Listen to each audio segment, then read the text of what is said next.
discuss in your teams and share it out with me what type of government you would want to create, okay? Let's just rewind for a minute. We talked about how the colonists finally separated from Britain, and now they have to decide how they're going to run their states and the colonies. All of you said pretty much the same thing. You would want your government to be fair, okay? You wouldn't want the colonists to have too much freedom. You would want to have some rules and laws, but not too strict. So everyone pretty much, right? Thumbs up, we all pretty much said the same thing.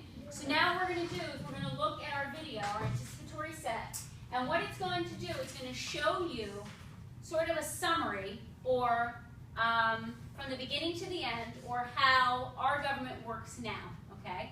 I want you to listen to the video, and while you're watching it, I want you to think about what the main idea of the video is.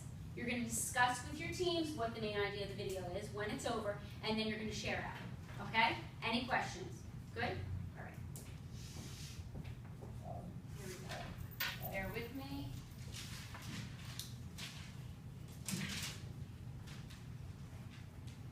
Dear Tim and Moby, I need to know what's in the U.S. Constitution.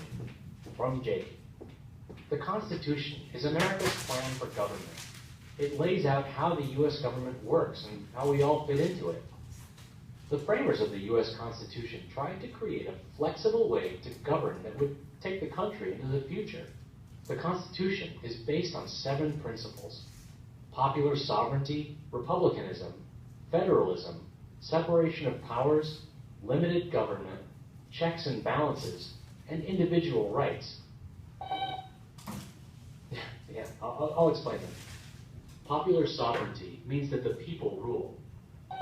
Well, it's not like direct rule, like I can't do whatever I want or create a law, but we, the people, elect representatives who make the laws. That's one of the principles of republicanism. Democrats. Oh, no, it just means that the United States is a republic. The people exercise their power by voting for political representatives. Federalism is a way of governing that shares power between the individual states and the nation as a whole.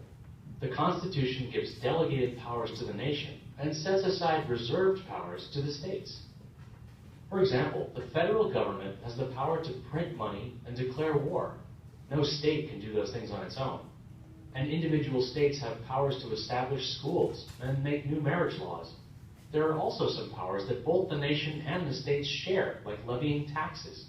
These are called concurrent powers. Of course, neither the state nor federal governments are allowed to enact laws that violate the Constitution.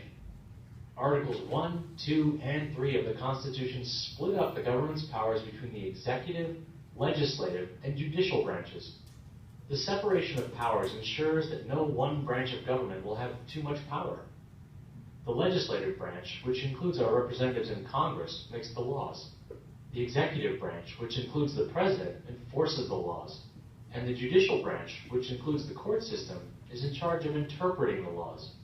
A system of checks and balances makes sure that the branches of government work together in a way that makes sense. Congress passes a law, but the president can veto it. Even if the president says